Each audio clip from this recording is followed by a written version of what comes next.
Inilah Injil suci menurut Matius. Pada suatu hari, Yesus menyeberang danau Genesaret dan tiba di daerah orang Gadara. Maka datanglah dari pekuburan dua orang yang kerasukan setan menemui dia.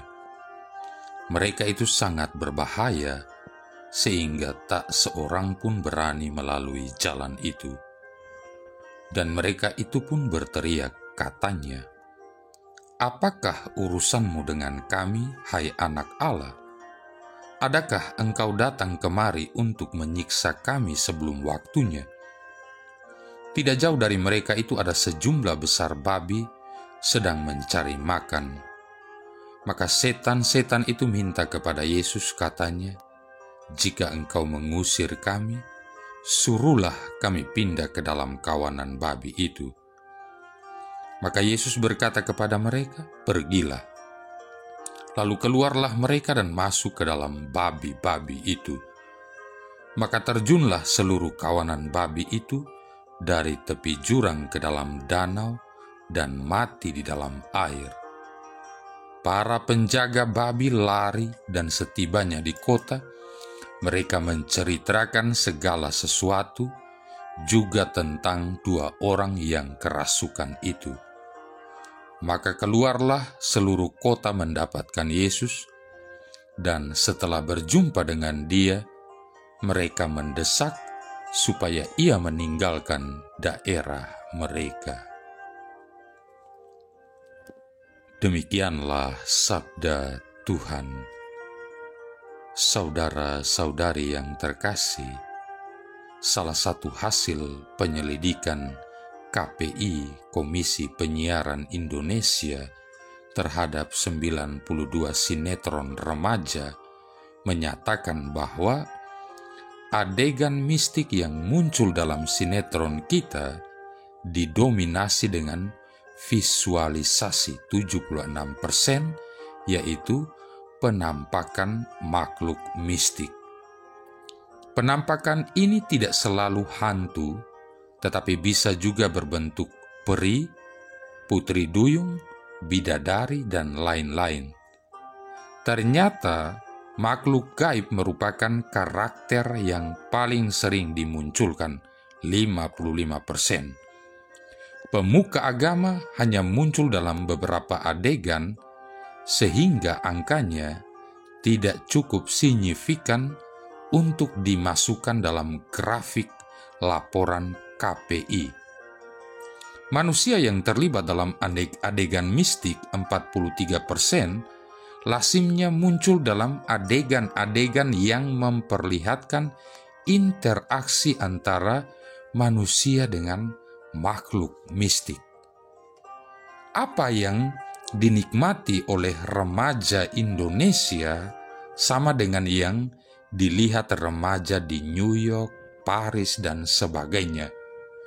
Film-film animasi serta serial seperti That's So Raven secara tidak langsung mengagungkan dunia mistis yang seolah-olah dibuat indah, enaknya punya kuasa sihir atau jadi cenayang.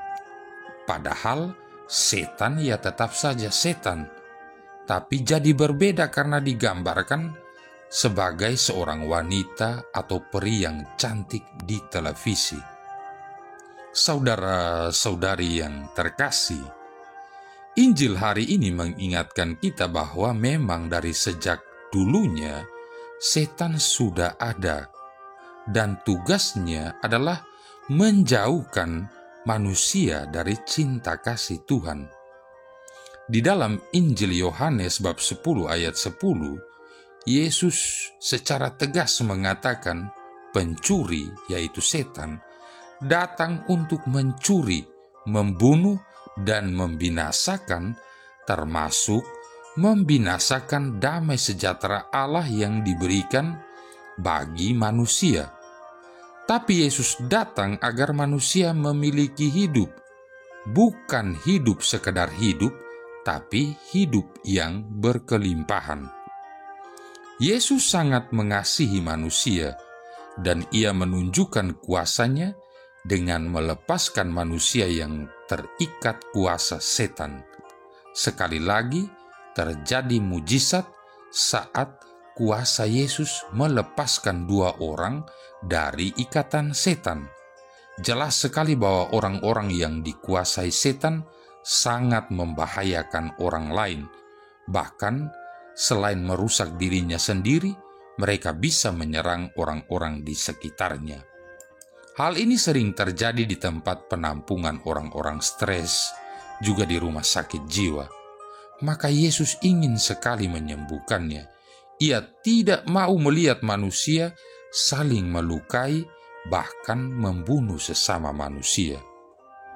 Saudara-saudari yang terkasih, negosiasi antara setan dan Yesus menunjukkan bahwa setan tahu betul seberapa besar kuasa Yesus atas segalanya.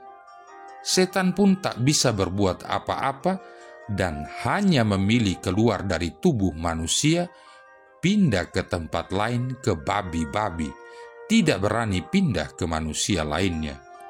Setan tahu bahwa Yesus mencintai manusia.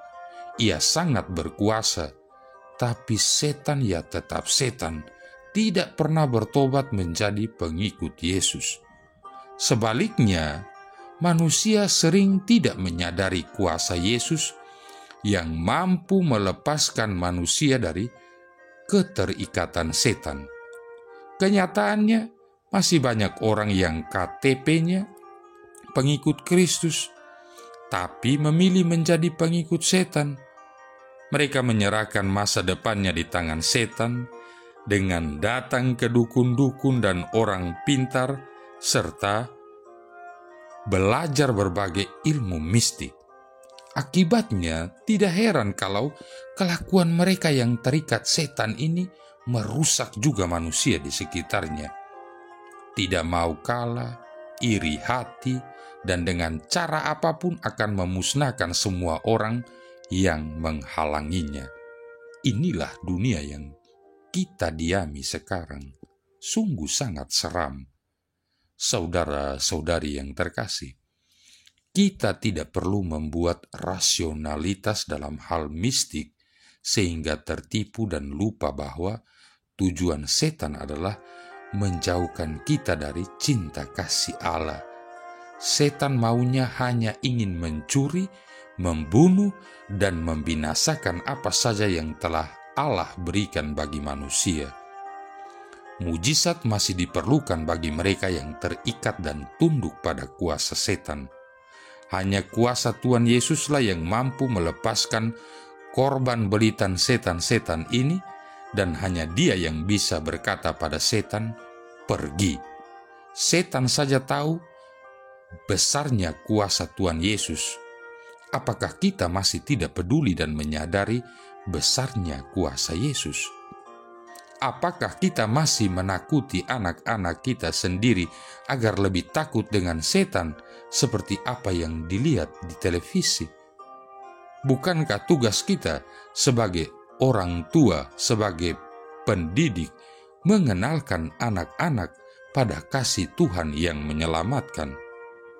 Kita tidak bisa mengabdi pada 2 tuan, dan setan akan terus berusaha menggoda kita agar menjadi tidak setia kepada Tuhan. Marilah berdoa. Allah Bapa sumber kehidupan, semoga kami Kau beri kekuatan agar dapat membagikan kedamaian serta berbuat baik kepada sesama, sebagaimana Engkau sendiri terhadap segala sesuatu yang Kau kehendaki hidup dan lestari. Dengan pengantaran Yesus Kristus Putra-Mu Tuhan kami, yang bersama dengan Dikau dalam persatuan Roh Kudus, hidup dan berkuasa, satu Allah, sepanjang segala masa. Tuhan memberkati kita sekalian, Bapa, Putra, dan Roh Kudus.